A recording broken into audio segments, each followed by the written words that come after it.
শুদ্ধ করে বলো। সরি স্যার, ভুলে গেছি। সরি কেন? আর পারবাই বা কিভাবে? কেন পারবা? যেই পরিমাণ মেকআপ করো, মেকআপের পিছনে তো সময় বেশি ব্যয় করো। তোরা সময় দিয়ে যাও, সময় তো দিতে পারো না। আচ্ছা, তোমার তো আরো ফ্রেন্ডরা আছে, তারা কি তোমার মতো এত মেকআপ করে আসে? শুনো, শুধু মেকআপ করলে হবে না, লেখাপড়ায় মনোযোগ দিতে হবে। আরে এটা কি এফডিসি? তুমি কি সিনেমার নায়িকা হইতে আসছো? আর আমি কি সিনেমার কোক যে আমার সামনে মেকআপ করে সেজে গুজে আসছো তোমার আমি নায়িকা বানাই দিব? তো সব স্টুপিড।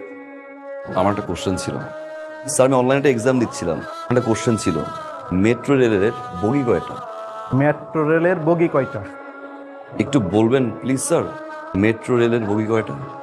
সরি, এই মুড পড়ছে না, তোমাকে আমি নেক্সট ক্লাসে জানাই। সরি কেন স্যার? সরি কেন? আপনি সারাদিন স্যার টাই নিয়ে ব্যস্ত থাকেন। আপনার টাই, আপনার কমপ্লিট স্যুট, জুতার ঠিক আছে কিনা, ক্লাস 5 মিনিট হতে পারে না স্যার, আপনি কিভাবে দৌড় দেন? চুলটা একটু ঠিক করে আসেন। আপনি কিভাবে জানবেন স্যার? এটা তো এফডিসি না স্যার, আমরা তো কেউ পরিচালক না।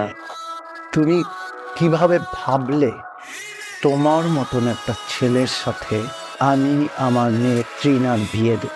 তুমি কিছুই করো না, বেকার।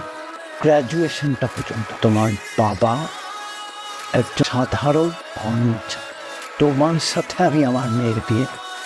আমার যেই বাড়িটা দেখছো, এরকম আরো 3 বাড়ি আছে আমার ঢাকা শহর। Got it? আমার অ্যাকাউন্টে যে টাকা আছে সেটাতে তুমি কখনো চোখে দেখা তো দূরের, কল্পনাও করতে পারো। বিয়ে করে একটা রিলেশন হয় স্ট্যাটাস। ঠিকই বলছেন আঙ্কেল, স্ট্যাটাস, লেভেল, পাঁচতলা, গাছতলা। তবে আঙ্কেল, আপনার লেভেলই এবার আসবো, হয় আমি আসবো, তাহলে আপনাকে আমি নিয়ে আসবো। আমি ইনকাম ট্যাক্স অফিস থেকে এসেছি। আপনার বিরুদ্ধে অনেকগুলো অভিযোগ জমা হয়েছে। আচ্ছা ঠিক আছে, তোমরা ভিতরে যাও, আমি ওনাদের সাথে কথা বলি। যাও। আরো কিছু বাকি আছে আঙ্কেল। সাইকেল লেভেল করছিলেন না, আজকেও দেখি আপনার লেভেল ট্রাকে। অহংকার পতনের মূল। আপনার 5তলা আর নিচতলার উদাহরণ দিয়েছিলেন আঙ্কেল, কি বলছিলাম? একদম ঠিকঠাক ভাবে লেভেলে চলে আসবো, হয় 5তলায় যাবো, নাহলে গাছতলায় নামো।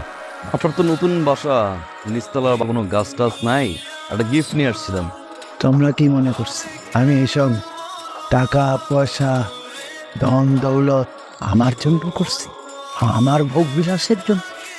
এত কষ্ট করে ধীরে ধীরে নিজেকে শেষ করে এইসব টাকা পয়সা সম্পত্তি সবই আমার 2 মেয়ের জন্য, যাতে আমি না থাকলে ওদেরকে মানুষের ধারে ধারে ঘুরতে না হয়, সারা জীবন যাতে ওরা কারো মুখাপেক্ষী হয়ে থাকতে না হয়।